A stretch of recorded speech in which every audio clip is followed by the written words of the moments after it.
पुराने जमाने की बात है जब मुल्क शाम की सरजमीन पर अब्दुल मालिक इब्ने इब्राहिम नाम के एक नेक, दीनदार और खुदा परस्त शख्स की रियासतें फैली हुई थीं। इब्ने इब्राहिम सिर्फ दौलत का ही नहीं बल्कि इल्म व अखलाक का भी मालिक था। उसका शुमार शहर के उन इज्जतदार अफराद में होता था जिनकी सखावत और दरियादिली की मिसालें दी जाती थीं। मगर वक्त मेरे अजीज बड़ा ही जालिम और नामुनसिफ होता है। यह कभी किसी के ओहदे या उसकी नेकी को देखकर नहीं बदलता।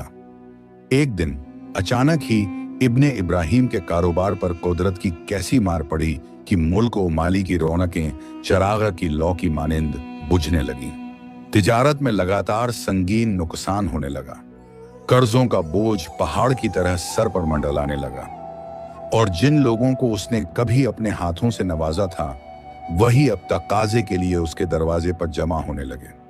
वह हसीन और जमालदार हवेली जो कभी इब्ने इब्राहिम की शोहरत का पता देती थी अब वीरानी और खामोशी का शिकार होने लगी। इब्ने इब्राहिम ने हर मुमकिन कोशिश की, अपने सारे जवाहरात और कीमती असबाब को बेच डाला ताकि कर्जों का हासिल अदा कर सके, लेकिन हालात उसके काबू से बाहर हो चुके थे।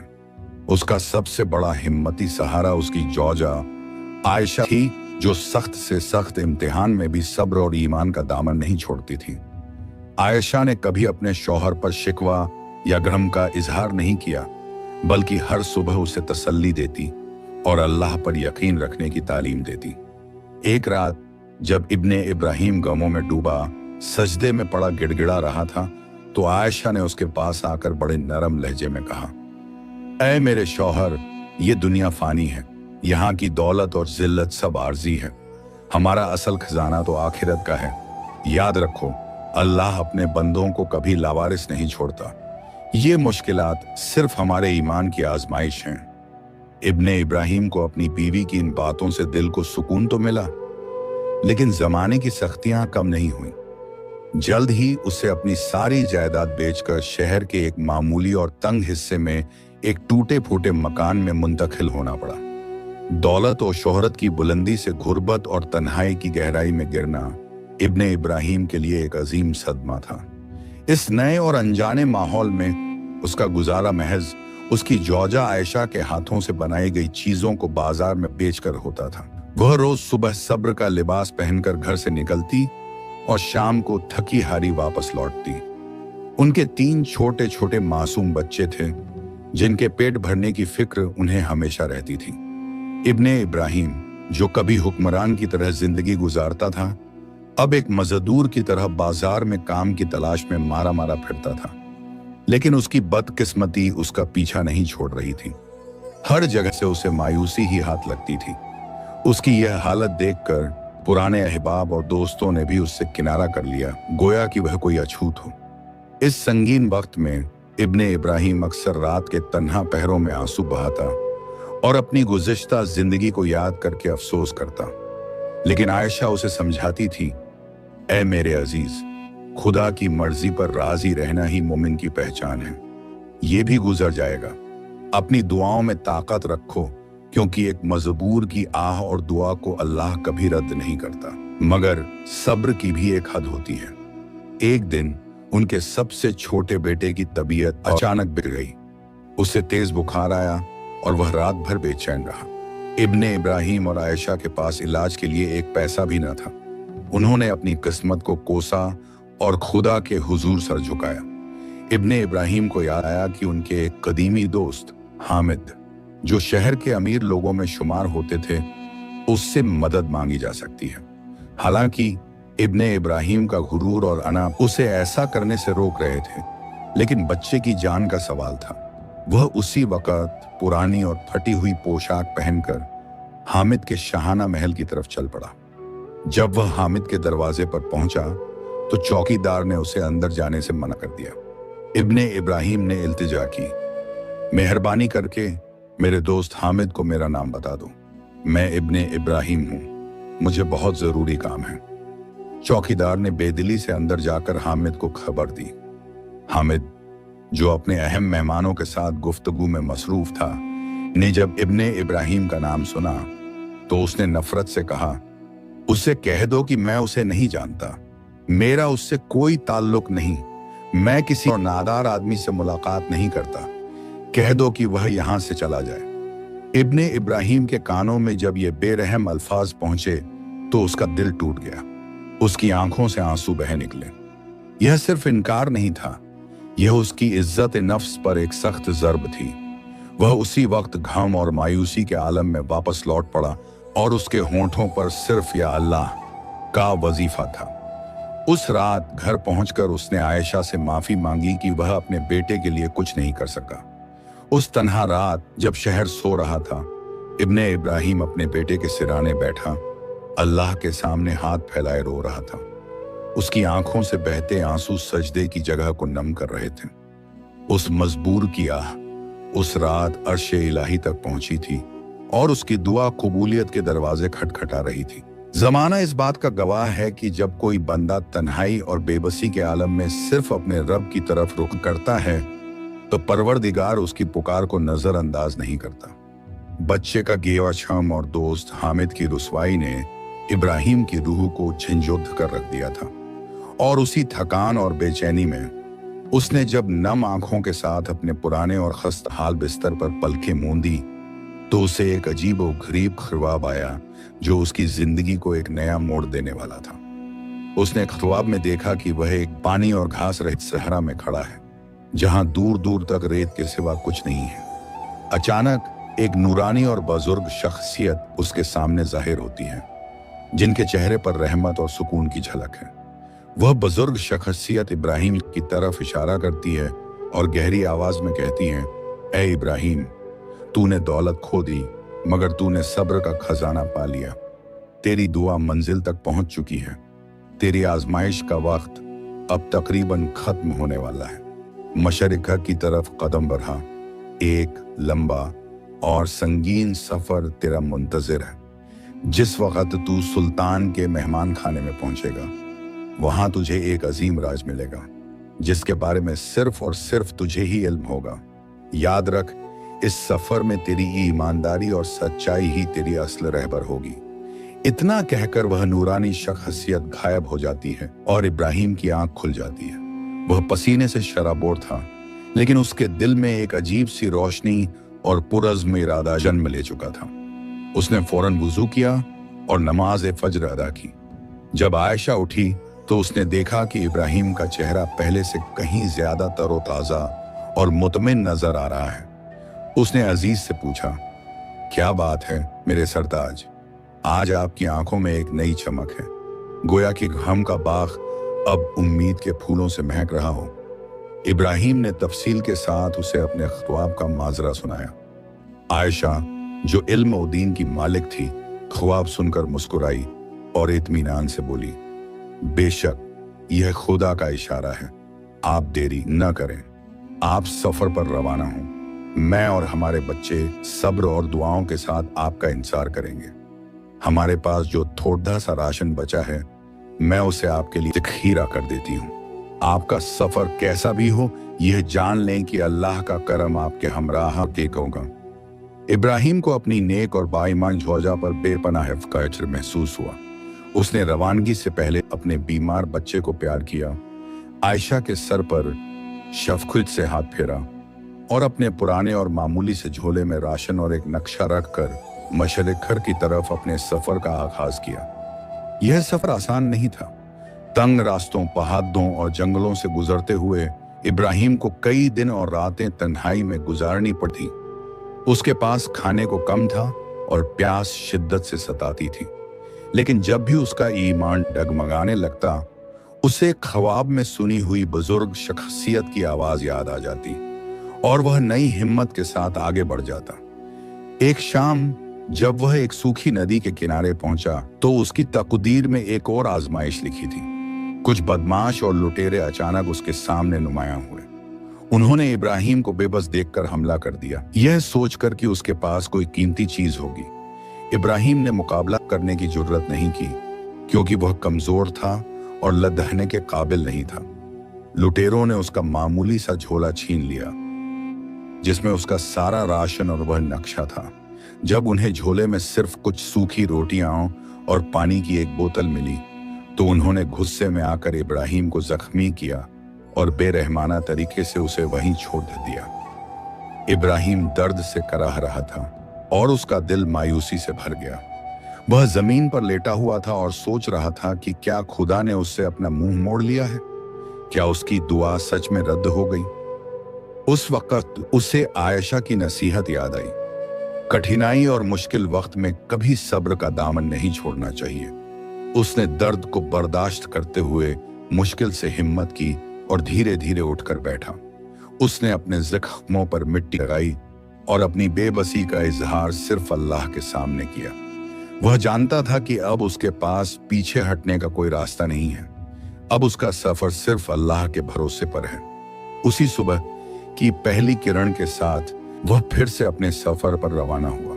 लुटेरों ने उसका नक्शा तो छीन लिया था, लेकिन इब्राहिम के जहन में उस ख्वाब का हर एक मंजर और बुजुर्ग शख्सियत की हर एक बात नक्श थी। वह सिर्फ मशरिक़ की तरफ चलता रहा, भूख और प्यास की शिद्दत को सब्र के साथ झेलता रहा। कई दिनों के इस कठिन सफर के बाद आखिरकार उसे दूर से एक शाहाना इमारत का नजारा दिखा, जिसके मीनार और बुर्ज आसमान से बातें कर रहे थे। उसके दिल में एक आस जगी कि यही वह मेहमान खाना सुल्तान हो सकता है जिसका जिक्र ख्वाब में हुआ था। वह अपने टूटे फूटे हाल और थके हारे जिस्म के साथ उस अजीम इमारत की तरफ कदम बढ़ाने लगा। उसके होंठों पर अब शिकायत नहीं, बल्कि अल्लाह का शुक्र था कि उसने उसे यहाँ तक पहुंचाया। यह सच में किसी सुल्तान का मेहमान खाना एक खास मालूम होता था, जिसकी दीवारों और दरवाजों पर अमीर और जरी काम की नक्काशी की गई थी और जिसकी चमकीली छतें आसमान से बातें कर रही थीं। इब्राहिम का जिस्म थका हारा था, उसके कदमों में अब हिम्मत बाकी नहीं थी और उसकी फटी हुई पोशाक उसकी गुर्बत का खुला ऐलान कर रही थी। वह हिचकिचाता हुआ उस अजीम दहलीज की तरफ बढ़ा जहां दो ऊंचे कद वाले और हथियारबंद चौकीदार शान के साथ तैनात खड़े थे। इब्राहिम ने बड्डी टूटती और कमजोर आवाज में उनसे गुफ्तगू की इजाजत मांगी। चौकीदार, जो शाहाना लिबास में थे और दुनियावी एतबार से इब्राहिम को बेहद हकीर समझ रहे थे, ने उसे ठोकर भरे लहजे में जिद्दक दिया। ऐ फकीर, किस जुर्रत से तूने इस दरबार के करीब आने की सोची? क्या तेरी आंखें इतनी अंधी हो गई हैं कि तुझे तमीज नहीं कि शाही और आलीशान दरवाजों पर बेगैरत लोग नहीं आते? यहाँ सिर्फ खास मेहमानों का दाखिला है। दफा हो जा यहाँ से, वरना सजा दी जाएगी। एक चौकीदार ने अपना भाला दिखाते हुए सख्त अल्फाज कहे। इब्राहिम को बीते रोज हामिद के दरवाजे पर मिली रुसवाई याद आई, मगर सब्र और ईमान का लिबास उसने अब तक नहीं उतारा था। उसने दुआ की और फिर से इल्तिजा की। उसका चेहरा अल्लाह के डर से पीला पड़ चुका था। ऐ मेरे मेहरबान दोस्तों, मैं जानता हूं कि मेरी शक्ल सूरत और मेरी पोशाक इस मुकाम के लायक नहीं है, मगर मुझे एक अजीम और निजी अमानत के बारे में सुल्तान को इत्तला देनी है, जो सिर्फ और सिर्फ शाही खानदान से मुताल्लिक है। यह राज खजवाब के जरिए मुझ तक पहुंचा है। मेरी गुजारिश है कि आप मेरे इस मामूली से पैगाम को सुल्तान के वजीर तक पहुंचा दें। चौकीदार ने हंसते हुए एक दूसरे की तरफ देखा और कहा, सुनो तो जरा इसकी बड़धकी खानाबदोश हमें शाही राजों की इत्तला दे रहा है। अरे ओह, तू कौन है? कोई जिन्न है या पागल? चल आगे बढ़ाया और अपनी राह ले।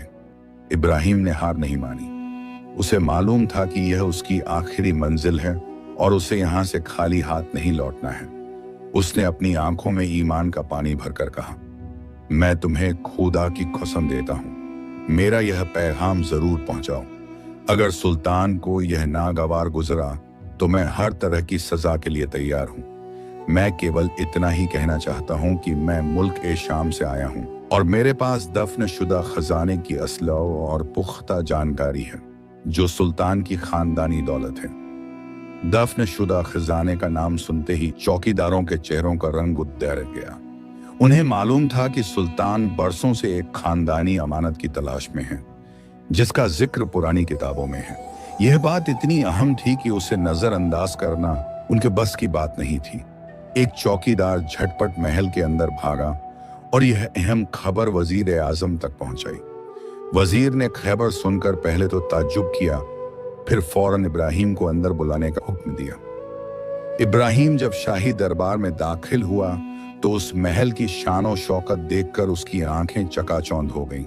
सोने और चांदी से सजी हुई दीवारें, कीमती फर्श और जरी लिबास में लिपटे हुए अहले दरबार। यह मंजर उस शाम की गुर्बत से कोसों दूर था जो इब्राहिम ने झोली थी। वजीर ने उसे एक मामूली से आसन पर बैठने को कहा और बड़ा ढेर संगीन अंदाज में सवाल किया, ए अजनबी, तेरी हिम्मत की दाद देनी पड़ा देगी, मगर जान ले कि अगर तेरी बात घालत साबित हुई और कोई जो तेरी सजा सख्त तो होगी। बोल, क्या है वह राज जो तू हमें बताने आया है, और तू कौन है? इब्राहिम ने अदब से सर झुकाया और सच्चाई के साथ अपनी सारी राम कहानी सुना दी। अपने माजी की दौलत, किस्मत का पलटना, कर्जदारियों का बोझ, बीमार बेटा, दोस्त हामिद की बेरुखी, ख्वाब का इशारा और सफर के दौरान लुटेरों की सजिश। वजीर और तमाम अहले दरबार ताज्जुब से उसकी बातें सुन रहे थे। उसकी सच्चाई और सादगी में एक अजीब सी कशिश थी। जब इब्राहिम ने खजाने का असल और पुख्ता निशान बताने के लिए तफसील में इशारा दिया तो वजीर ने फौरन इस खबर को सुल्तान तक पहुंचाने का इरादा किया। उन्होंने इब्राहिम को वहीं ठहरने का हुक्म दिया और उसे शाही आराम और मेहमान नवाजी का यकीन दिलाया। इब्राहिम को सुकून मिला। उसकी आंखों में अब इंतजार था, इंतजार उस गद्दी का जब खुदा की तरफ से मिला हुआ यह अमानत अपने सही मालिक तक पहुंचेगी और वह ये देखेगा कि मजबूर की आह में कितनी ताकत होती है। वजीर ने फौरन इब्राहिम को शाही मेहमान का दर्जा देते हुए खिदमत करने का हुक्म दिया। शाही खादिमों ने इब्राहिम को एक आरामदेह कमरे में मुंतकिल किया जहां कीमती कालीन बिछे थे और इत्र की खुशबू फैली हुई थी। उसने नहा धोकर सफाई की और साफ सुथरे लिबास पहने, मगर उसके दिल में अब भी मायूसी की बजाय अल्लाह पर भरोसा था। रात भर वह नींद की आगोश में नहीं गया, बल्कि नफिल नमाज और जिक्र में मसरूफ रहा। अपने बच्चों, अपनी ज़ौजा आयशा और अपने अजीम सफर के खत्म की दुआ करता रहा। अगली सुबह जब आफताब की पहली किरण ने महल के गुंबदों को रोशन किया तो वजीर की तरफ से बुलावा आया कि सुल्तान ने इब्राहिम से खुद मुलाकात करने का इरादा किया है। इब्राहिम तहजीब और अदब का दामन थामे दरबार खास की तरफ चल पड़ा। दरबार का मंजर किसी जन्नत के बाग से कम नहीं था। सुल्तान तख्त ए शाही पर जलवा अफरोज थे। उनके रोशन चेहरे पर इंसाफ और सुकून की झलक थी।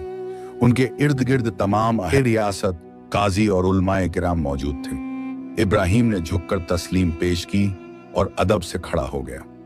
सुल्तान, जिनका शाही नाम अब्दुल अजीज था, ने गहरी और पुरअसर आवाज में इब्राहिम से मुखातिब होते हुए कहा, ऐ शख्स, तूने हमारे वजीर को एक अजीब और ताज्जुब भरी खबर दी है। हमें इल्म है कि हमारे बाप दादा का एक खानदानी खजाना कहीं दफन है, जिसकी तलाश में बरसों से कोशिशें की जा रही हैं, मगर नाकामी के सिवा कुछ हाथ नहीं लगा। तू शाम के मुल्क से सफर करके आया है। तेरी पोशाक और तेरा हाल तेरी गुर्बत की गवाही देते हैं। क्या तू वाकई उस अमानत का राजदार है? अगर तेरी बात झूठी निकली तो तेरा अंजाम क्या होगा, इसका तुझे अंदाजा है? इब्राहिम ने आंखों में ईमान और दिल में सच्चाई भरकर जवाब दिया, ऐ ज़माना-ए आली, मैं झूठ से पनाह मांगता हूँ। मैं अफकुत एक मजबूर और बेबस बंदा हूँ जिसका दीन और अखलाक उसे झूठ बोलने की इजाजत नहीं देता। यह इत्तला मुझ तक दुनियावी जरिए से नहीं, ख्वाब के जरिए पहुंची है, जिसे मैंने परवरदिगार का इशारा समझा है। मैं कसम खाता हूँ, खजाने की असल जगह का राज मेरे सीने में महफूज है। सुल्तान अब्दुल अजीज ने इब्राहिम की आंखों में झांका। उन्हें उसके चेहरे पर सच्चाई की झलक नजर आई। उन्होंने अपने वजीर खास मोहम्मद को इशारा किया कि इब्राहिम को अकेले में ले जाकर तफसील से खुलासा कराएं। इब्राहिम को एक निजी हुजरे में ले जाया गया, जहां वजीर और सुल्तान का एक विश्वास पात्र मुंशी मौजूद थे। मोहम्मद ने नरमी से पूछा, अब बता, ए इब्राहिम, क्या है वह राज? तूने कहा था कि यह खानदानी दौलत है। हमें इल्म है कि दौलत की कमी नहीं है, बल्कि उस खजाने में एक कदीमी मुहर और एक अहम अहदनामा भी है, जिसका असल मालिक ही मुल्क का हाकिम कहलाएगा। क्या तुझे उस मुहर या अहदनामा के बारे में कुछ मालूम है? इब्राहिम ने गहरी सांस ली और आहिस्ता से कहा, ए वजीर आजम, मैं खजाने की असली जगह बताने से पहले एक बात साफ कर देना चाहता हूँ। खसवाब में बुजुर्ग शख्सियत ने मुझे सिर्फ दफन शुदा खजाने का राज बताया था, लेकिन कोई मोहर या अहदनामा का जिक्र नहीं किया था। मेरी इत्तलाह का ताल्लुक सिर्फ उस दौलत की जायदाद से है जो जमीन के अंदर छिपी हुई है। इस इमारत से ज्यादा दूर नहीं एक सूखी हुई नदी है, जिसके किनारे 3 पुराने और लंबे खजूर के